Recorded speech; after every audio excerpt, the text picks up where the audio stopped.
진심을 품은 자는, 진심을 갖고 있는 자는 거절이라는 아픔과 그로 인한 상처에 늘 노출되어 있습니다. 이 거짓보다는 진심에 더 큰 대가가 따르기에 우리는 본능적으로 진심을 숨기려 듭니다. 진심의 결과가 비수가 되어 나의 가슴에 와서 꽂히는 때가 많기 때문이지요. 대표적인 예가 이성에 대한 사랑 고백이 아닐까 생각해 봅니다. 이성에게 사랑을 말할 때처럼, 고백할 때처럼 사람이 진심인 경우도 드물 것입니다. 상대방을 사랑하는 마음이 진심이기에 고백을 하기에 앞서 정성스럽게 준비를 합니다. 누가 시키지 않아도 부지런히 정성스럽게 준비를 해요. 그 얼굴이 그 얼굴인데 상대방에게 조금이라도 호감을 주기 위해 거울을 보고 또 보며 아주 조금이라도 상대에게 잘 보이려 합니다. 옷도 그 옷이 그 옷인데 무엇을 입을지 많이 고민을 하지요. 만나서 어떤 말로 고백을 해야 좋을지 할 말도 미리 연습해 봅니다. 진심일수록 이처럼 정성을 다하기 마련이에요. 두근대는 가슴으로 약속 장소로 나갑니다. 드디어 내가 사랑하는 사람, 내 진심을 꼭 받아주기를 바라는 사람과 마주보며 앉게 됩니다. 용기를 내어 입을 엽니다. 진심을 가득 담아서 사랑의 고백을 합니다.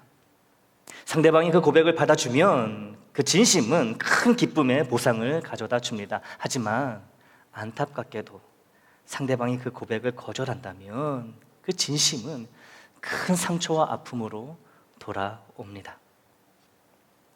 진심에는 이처럼 상처와 아픔이라는 위험이 도사리고 있습니다. 그래서일까요? 나이가 들수록 진심을 드러내려 하지 않습니다. 진심을 감추려고 합니다. 상대방에게 내 진심을 들켜 그것이 나의 약점이 될까봐 겁이 나고 내 진심이 통하지 않고 거부당할까봐 두렵기 때문이에요. 그래서 진심을 드러내는 데는 큰 용기가 필요합니다. 그리고 드러낸 그 진심이 거절을 당했을 때 받게 될 상처와 아픔을 받아들일 수 있는 용기도 필요합니다. 그러므로 교묘하게 자기를 숨기지 않고 있는 그대로의 진심을 드러낼 수 있는 자가 진정 용감한 사람이라고 할 수 있습니다. 진심을 드러낼 때 가장 큰 용기와 결단이 요구되는 진심은 방금 이야기한 상대방을 사랑하고 있다는 진심일 것입니다. 아님 말고 이런 식으로 쉽게 할 수 없고 쉽게 드러낼 수 없는 말이 특별히 이성에 대한 사랑의 진심입니다. 이 사랑의 진심이 거부당하면 그 후폭풍이 엄청나기에 쉽게 드러낼 엄두를 내지 못하는 것이죠. 그러나 사랑의 진심을 드러내기로 결정하기 위해서는 큰 용기가 필요합니다. 진심이 거부당할 경우 받게 될 큰 상처와 아픔까지도 겸허히 포용하겠다는, 받아들이겠다는 결단을 내려야 하기 때문이지요. 다시 말씀드리지만 이 사랑의 진심에는 이처럼 거부라는 큰 상처와 큰 아픔이 늘 따라다닙니다.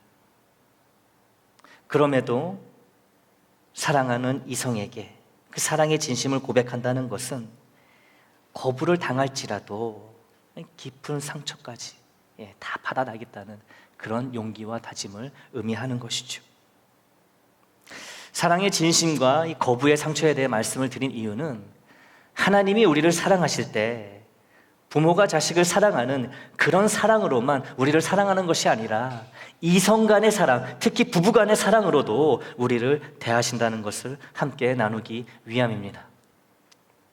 하나님이 우리를 이런 사랑으로, 이성 간의 사랑, 부부 간의 사랑으로 대하신다는 증거를 말씀에서 찾아보겠습니다. 출애굽기 20장 5절이에요.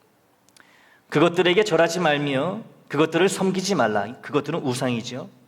나 내 하나님 여호와는 질투하는 하나님인즉 나를 미워하는 자의 죄를 갚되 아버지로부터 아들에게로 3, 4대까지 이르게 하거니와. 출애굽기 34장 14절입니다. 너는 다른 신에게 절하지 말라. 여호와는 질투라 이름하는 질투의 하나님이니라. 신명기 4장 24절입니다. 내 하나님 여호와는 소멸하는 불이시요 질투하시는 하나님이시니라. 아멘. 이 말씀들은 한결같이 하나님을 질투하시는 하나님이라고 선포하고 있습니다. 이 외에도 질투하시는 하나님에 관한 성경 말씀들이 많이 있어요. 하나님의 질투가 사랑하는 연인에 대한 질투, 나아가 결혼한 배우자에 대한 질투로서 어떤 의미를 가지고 있는지를 잘 보여주는 말씀이 있습니다. 레위기 18장 18절 말씀을 보겠습니다. 너는 아내가 생존할 동안에 그의 자매를 데려다가 그의 하체를 범하여 그로 질투하게 하지 말지니라. 남편이 다른 여인과 성적인 관계를 맺어 아내를 질투하게 하지 말라는 것은 아내가 다른 여인을 사랑의 경쟁 상대로 여기지 않게 하라는 그런 의미예요. 즉 하나님이 우리를 사랑하는 이성으로서, 사랑하는 배우자로서 질투하신다는 것은 우리가 하나님보다 더 사랑하는 것이 있을 경우, 즉 우상을 섬길 경우, 이는 우리가 하나님을, 그 전능하시고 거룩하신 만왕의 왕 하나님을 한낱 우상의 경쟁 상대로 전락시켜버리고 이로 인해 하나님이 질투 가운데 분노하신다는 것을 뜻합니다.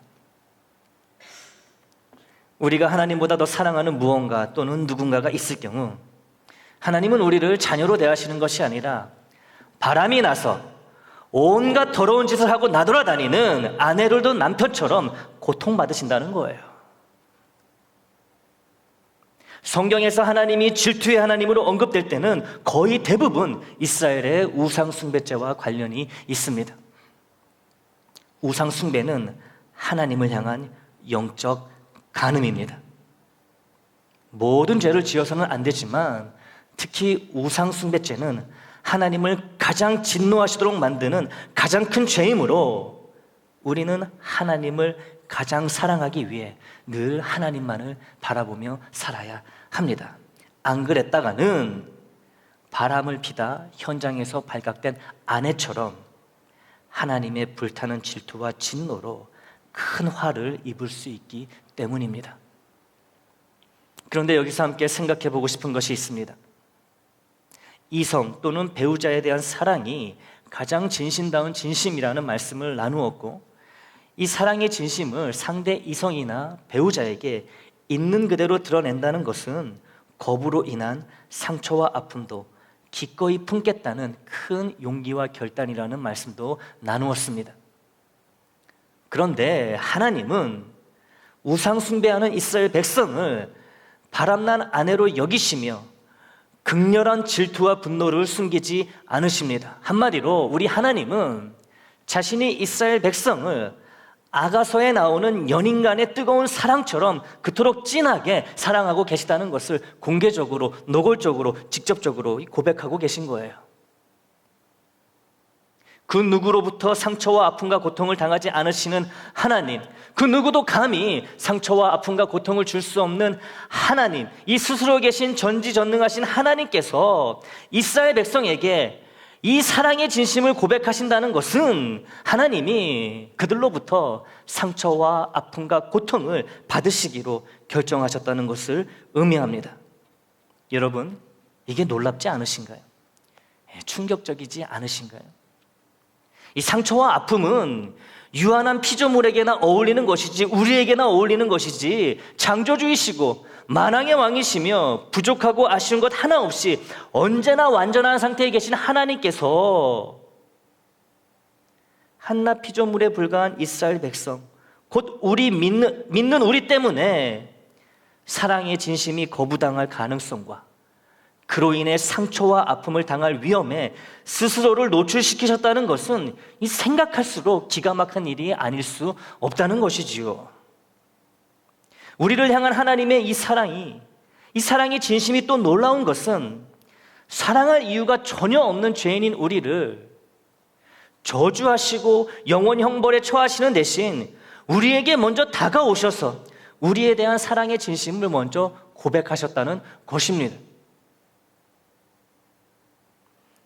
예수님의 십자가 죽음이 바로 그 증거예요. 로마서 5장 8절입니다.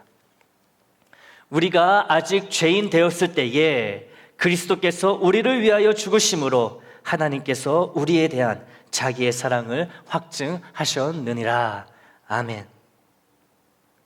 우리의 죄를 대신해 십자가 형벌을 받으시고 처참하게 사망하신 예수님이 누구시지요?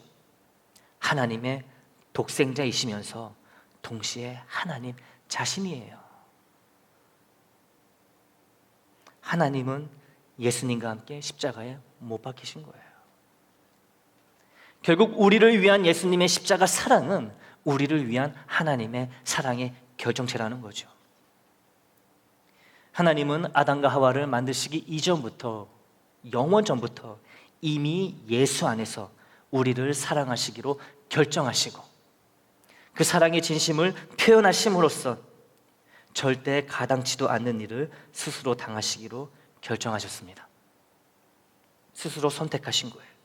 그것은 벌레만도 못한 죄인인 우리로부터 거부당하는 위험과 벌레만도 못한 우리 때문에 상처받고 아파하시는 일입니다.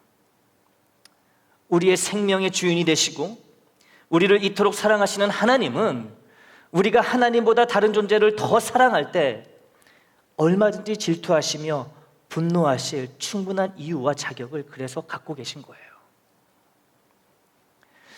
6.25 문화권에서 자란 한국인들 같은 경우엔 이 질투하는 것을 부끄럽고 이 창피한 것으로 간주하는 경향이 있습니다.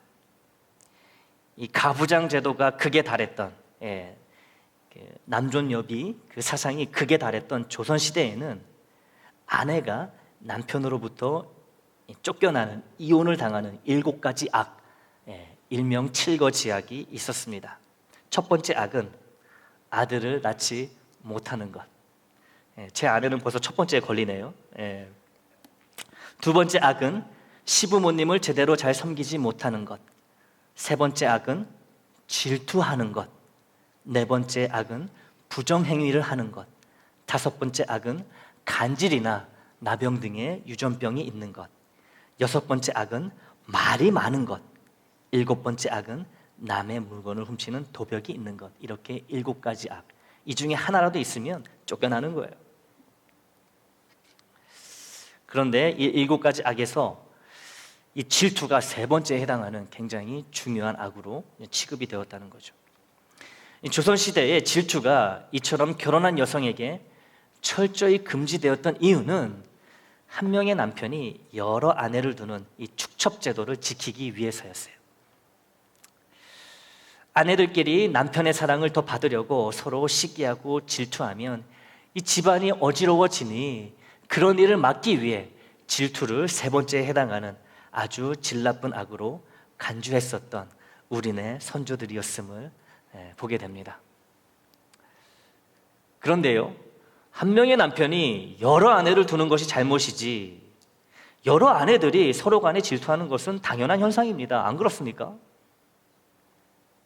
자기만 남편을 사랑하는 게 아니라 다른 여인들도 남편을 사랑하고 있으니 내가 다른 아내들보다 사랑을 조금이라도 덜 받게 되면 이 질투하는 것은 당연합니다. 남자인 제가 생각해도 당연한 거예요. 그리고 성경은 질투를 나쁜 것이라고 말하지 않습니다. 사무엘의 어머니 한나를 아시죠? 한나의 남편 엘가나에게는 한나 말고 분인나라는 아내가 한 명 더 있었습니다. 그런데 문제가 있었어요.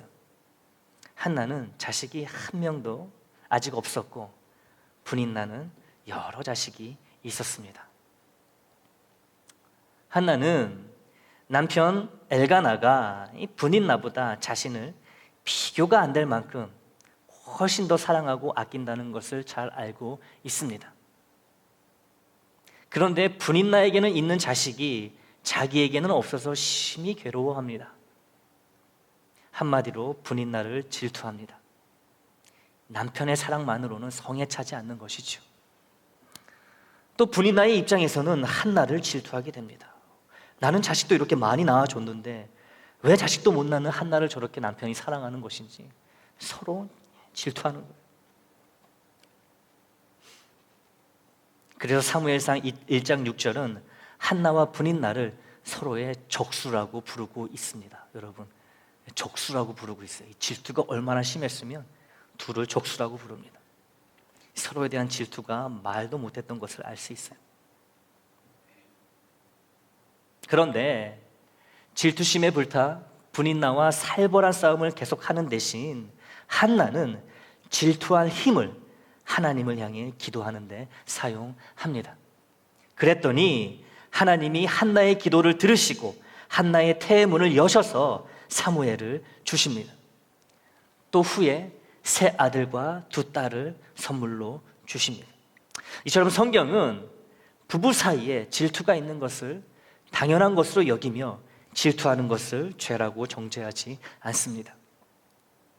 자기 아내가 남편인 나보다 더 사랑하는 다른 남자가 있다고 하는데 이걸 알고도 질투를 안 한다면 오히려 그게 이상한 것 아니겠습니까? 아내도 마찬가지입니다. 자기 남편이 나보다 더 사랑하는 여자가 있다고 하는데 질투를 안 한다면 남편을 사랑하지 않거나 뭔가 크게 잘못된 것이겠지요. 질투는 사랑의 또 다른 이름이에요. 이 건강한 질투는 사랑하는 부부 사이에 반드시 있어야 하는 것입니다. 저는 지금 의심이 아니라 질투를 이야기하고 있어요. 의심과 질투는 다른 것이니 구별을 잘 해야 합니다. 우리를 향한 하나님의 사랑의 강도가 얼마나 센지를 그대로 보여주는 표현이 바로 질투하시는 하나님이라는 이 표현이에요. 우리를 아내와 같이 사랑하셔서 우리가 남편 되시는 하나님보다 더 사랑하는 다른 무언가, 다른 누군가를 쫓아다니며 영적 간음이라는 음란죄를 범할 때 하나님이 그 질투심으로 진노하신다는 것은 하나님이 우리를 그만큼 강렬히 사랑하신다는 반증이 되므로 우리가 이런 하나님의 질투 앞에서 느껴야 하는 올바른 반응은 어리둥절입니다. 어리둥절하는 거예요. 내가 무엇이길래 이토록 강렬하게 나를 사랑하시고 나 때문에 질투를 하시는가, 이런 생각으로 어안이 벙벙해야 한다는 것이지요. 생각해 보십시오. 내가 뭐길래 창조주 하나님께서 나에게 사랑의 고백을 하시고 예수님의 죽음을 통해 그 사랑의 진심을 확인시켜 주시고 나로부터 그 사랑의 진심을 거부당할 수도 있는 상황에 스스로 들어가시고 그로 인해 상처와 아픔을 받게 되는 상황에 스스로 노출시키시는지, 그리고 그것도 모자라서 나의 사랑을 온전히 받지 못하시면 질투마저 하시는지 아무리 생각해도 이해가 쉽게 되지 않습니다. 아니, 왜 이렇게까지 나를 사랑하시는 건지, 아니 왜 나 때문에 이 거절의 상처와 아픔을 받으시고 그것도 모자라 질투를 하시는 건지 신기할 따름입니다. 내가 그렇게 좋으시고 그만큼 사랑스러우신 걸까요? 네, 그겁니다. 그만큼 나를 좋아하시고 그만큼 사랑하셔서 그런 거지요. 그런데 또 여기서 질문이 하나 더 생깁니다. 그럼 왜 그만큼 나를 좋아하시고 그토록 나를 사랑하시는 걸까? 이 질문이 생긴다는 거죠. 그런데 이 질문엔 답변이 불가능합니다. 하나님이 나를 그토록 좋아하시고 사랑하시는 것은 설명할 수 있는 이유가 있는 것이 아니라 그냥 나에게 주시는 하나님의 은혜이기 때문이에요. 다윗도 하나님의 이 엄청난 사랑, 질투하시는 이 절절한 사랑을 감히 이해할 수 없어서 다음과 같이 고백합니다. 시편 8편 4절과 5절이에요. 사람이 무엇이기에 주께서 그를 생각하시며 인자가 무엇이기에 주께서 그를 돌보시나이까. 그를 하나님보다 조금 못하게 하시고 영화와 존귀로 관을 씌우셨나이다. 아멘. 다윗은 이 고백을 통해 나와 우리를 향한 하나님의 이 지독한 사랑을 은혜 아니면 설명할 길이 없다며 하나님을 찬양하고 있습니다. 그런데요, 하나님이 나를 아내와 같이 사랑하시고 내가 하나님보다 무언가를 더 사랑할 경우 바람피는 부정한 아내를 대하는 남편처럼 나로 인해 질투하시며 분노하신다는 이 놀라운 사실보다 더 까무라치게 놀라운 사실이 있습니다. 이것보다 더 놀라운 사실이 있어요. 우리가 하나님이 아닌 다른 존재를 더 사랑하여 영적 간음이라는 더럽디 더러운 죄를 지어도 하나님이 질투 가운데 분노하시다가 우리를 버리시는 것이 아니라 우리가 돌이켜 남편이신 하나님 품에 돌아오기를 간절히 바라시고 기다리시며 용서해 주실 준비가 이미 되어 있다는 사실이에요. 결혼을 하신 분들이라면 이게 정말 가능한 일인지 충격을 받으실 수밖에 없을 것입니다. 아무리 사랑해도요, 안 되는 게 있는데요, 그게 바로 배우자의 외도 아니겠습니까? 이게 얼마나 상대 배우자에게 상처가 되고 힘든 일이면 주님도 바람난 배우자와의 이혼을 허락하셨겠습니까? 그런데 정작 하나님은 남편이신 하나님을 두고 영적 간음을 행하는 나 때문에 상처와 아픔을 받으시고 질투 가운데 분노하시지만 그럼에도 나를 버리시지 않고 내가 돌이켜 회개하면 용서하시기로 이미 작정하시고 내가 돌아오기만을 기다리신다는 거예요. 오늘 본문인 호세아서를 보시기 바랍니다. 하나님은 우상 숭배에 빠져 하나님께 영적 간음이라는 가장 추악한 범죄를 짓는 이스라엘 백성들에게 하나님의 심정이 어떠한지를 알려주시기 위해 호세아 선지자를 사용하십니다. 하나님이 호세아에게 음란한 여자인 고멜과 결혼을 하라고 하십니다. 호세아가 음란한 여자 고멜과 결혼을 합니다. 그리고 고멜 사이에 3남매를 낳게 됩니다. 호세아와 결혼하여 3명의 자식까지 낳은 고멜이 어느 날 다른 남자와 눈이 맞아 가출을 합니다. 남편과 3남매를 버려두고 다른 남자와 살림을 차려버립니다. 호세아의 입장에서는 눈이 뒤집어질 일이 아닐 수 없습니다. 호세아가 아내 고멜 때문에 받게 된 상처와 그 아픔을 한번 생각해 보시기 바랍니다. 그리고 그가 자신의 3남매를 보면서 아내 고멜에 대한 질투로 얼마나 극심한 분노에 빠졌을지 한번 생각해 보시기 바랍니다. 호세아는 우리가 상상하기 어려운 극도의 괴로움에 몸을 떨었을 것입니다. 그 질투의 분노에 거부받은 상처와 아픔이 더해져 이혼만으로는 부족하여 당장이라도 아내 고멜을 돌로 쳐 죽이고 싶은 살기를 느꼈을지도 모릅니다. 최소 이혼인 상황이에요. 하나님도 이런 경우에는 이혼을 허락하시기 때문입니다. 그런데 하나님이 이런 호세아에게 뭐라고 명령하셨는지 아십니까? 오늘 본문 호세아 3장 1절 3절입니다. 제가 다시 한번 읽어보겠습니다.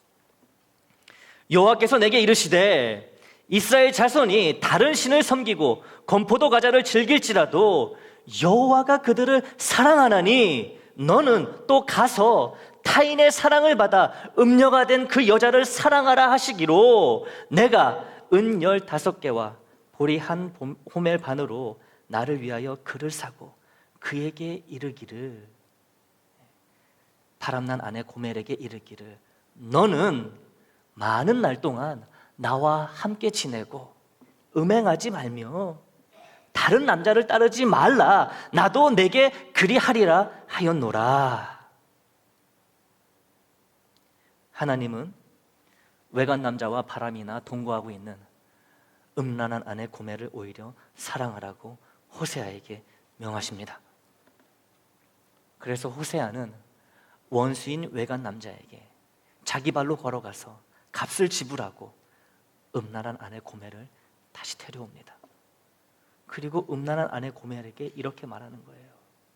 나는 앞으로도 외간 여자와 바람을 피지 않을 터이니 당신도 앞으로는 제발 외간 남자와 다시는 이러한 음란한 행위를 하지 마시오. 호세아의 이런 모습은 우상 숭배라는 더러운 음란죄에 푹 빠져서 남편 되시는 하나님의 사랑의 진심을 거부하고 남편 되신 하나님께 큰 상처와 아픔을 주며 하나님을 분노 가운데 질투하시도록 만들고 있는 북이스라엘 사람들에게 생생하게 전해지고 보여지고 알려졌을 것입니다. 하나님은 음란하기 그지없는 고멜을 끝까지 사랑하고 마음을 돌이키기를 적극적으로 바라고 있는 이 호세아의 모습을 통해 이스라엘의 남편이신 하나님도 우상 숭배죄로 음란하기 그지없는 이스라엘 백성을 끝까지 사랑하시고 그들이 마음을 돌이켜 회개하고 돌아오기를 적극적으로 바라고 계신다는 것을 친히 알려주고 계십니다. 하나님이 우리에게 주시는 사랑은 이처럼 이해할 수 없는 사랑이에요. 그래서 우리는 하나님의 이 지독하고 절절한 사랑을 은혜라고 부르는 거지요. 사랑하는 애장교우 여러분, 하나님은 우리의 아버지이시고 우리는 하나님의 자녀입니다. 그러나 하나님이 우리를 자녀가 아닌 배우자인 아내처럼 여기시는 때가 있습니다. 바로 우리가 하나님보다 더 사랑하는 무언가가 있어서 우상숭배라는 영적 간음죄를 지을 때입니다. 그때는 자녀로 보시는 게 아니고 바람난 아내로, 바람난 더러운 배우자로 보신다는 거예요. 한 배우자의 외도는 다른 배우자에게 큰 거부감과 배신감, 상처와 아픔을 주며 질투의 분노로 불타오르게 만듭니다. 그러다가 결국엔 외도하는 배우자를 포기하거나 버리게 만듭니다. 이것이 인간 부부 사이의 현실이에요. 하나님도 나의 영적 외도, 즉 우상 숭배로 인해 인간 배우자가 느끼는 똑같은 거부감과 배신감, 상처와 아픔, 분노의 질투를 느끼십니다. 하지만 나와 달리, 우리와 달리 그럼에도 내가 돌이켜 남편이신 하나님께 돌아오기를 기다리신다는 거예요.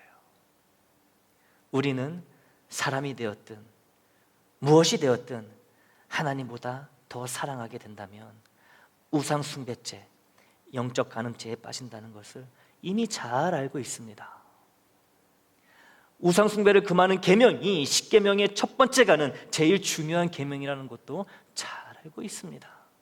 그런데도 우리는 너무도 쉽게 하나님보다 더 많이 생각하고 더 그리워하고 더 바라고 더 좋아하며 더 사랑하는 그 무언가를 너무나 쉽게 갖고 있다는 거예요.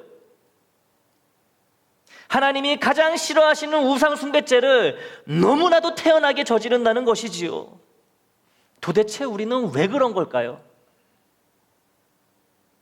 내가 영적으로 하나님의 아내라는 사실을 잘 모르거나 망각하고 내가 우상 숭배죄를 범해 영적 간음을 할 때 하나님이 받으시는 거부감, 배신감, 상처, 고통을 제대로 생각하지 못하고 느끼지 못해서입니다. 지금까지 나의 삶은 고멜처럼 음란한 삶이었는지도 모릅니다. 예수를 믿어 구원을 받았다고 하면서도 남편이신 하나님을 버리고 하나님이 아닌 다른 존재들과 여기저기 돌아다니며 부끄러운 짓을 하며 살아왔는지도 모릅니다. 다른 사람은 몰라도 나는 알 수 있잖아요. 내가 어떻게 살고 있는지 살아왔는지 알 수 있잖아요. 그리고 하나님도 알고 계십니다. 내가 고멜과 같이 하나님께 음란한 자였습니다.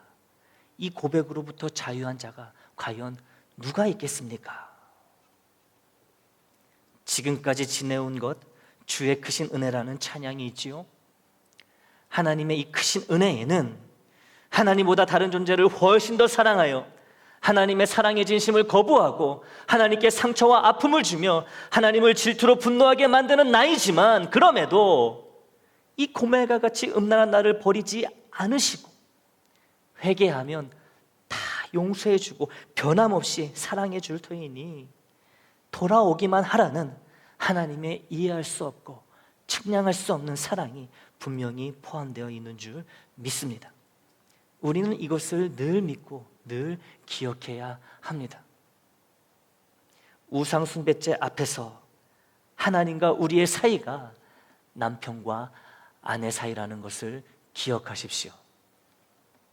하나님보다 더 좋아하고 사랑하고 마음에 품고 있는 것이 있다면 그것이 무엇이든 우상 숭배죄, 남편 되시는 하나님께 행하는 더러운 영적 간음임을 꼭 기억하십시오. 그리고 하나님은 나의 영적 간음으로 인해 남편이 바람난 아내에게 거부당하고 상처받고 분노 가운데 질투하듯이 나 때문에 큰 상처와 아픔을 받으시고 질투하시며 분노하신다는 것도 꼭 기억하십시오. 내 배우자가 나 아닌 다른 사람과 음란한 짓을 한다고 한번 생각해 보세요. 한번 생각해 보십시오. 피가 거꾸로 솟겠지요. 미치겠지요. 내가 하나님보다 무언가를 더 사랑하면 하나님도 이와 똑같이 느끼신다는 거예요. 이제 말씀을 통해 알게 되었으니 이전처럼 쉽게 영적 간음을 범하지 않는 우리가 되지 말아야 합니다. 설사 살짝 정신을 놓아서 하나님보다 다른 무언가를 더 사랑하여 하나님 앞에 영적 간음을 범하게 될지라도 절대로 늦지 않았으니 이런 내가 회개하고 돌아오기만을 기다리시는 그 하나님께 속히 돌아가시는 여러분이 되시기를 바랍니다. 그렇게 모든 허물을 덮으시는 하나님의 은혜를 향해 주저함 없이 돌아가시기 바랍니다. 그러면 하나님은 아무 일 없었다는 듯 이전과 변함없이 나를 받아주시고 사랑해 주시고 나로 인해 기뻐하실 것입니다. 우리 모두는 다시 오실, 재림하실 주님의 거룩한 신부로 준비되어야 합니다. 어린 양이신 주님과의 혼인잔치에 들어가게 될 신부가 우리이기 때문에 그래요.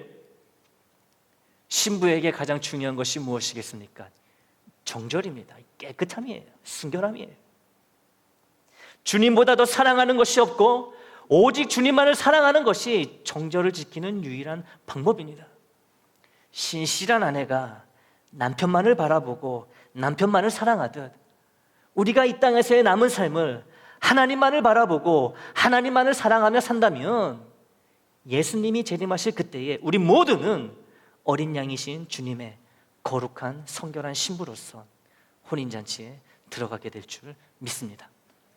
신실한 아내처럼 하나님을 가장 사랑하는 삶의 축복과 어린 양이신 주님과의 혼인잔치에 거룩한 신부로 입장하게 되는 축복이 저와 여러분의 남은 생애 동안 충만히 펼쳐지게 되기를 우리 주님의 이름으로 축원합니다.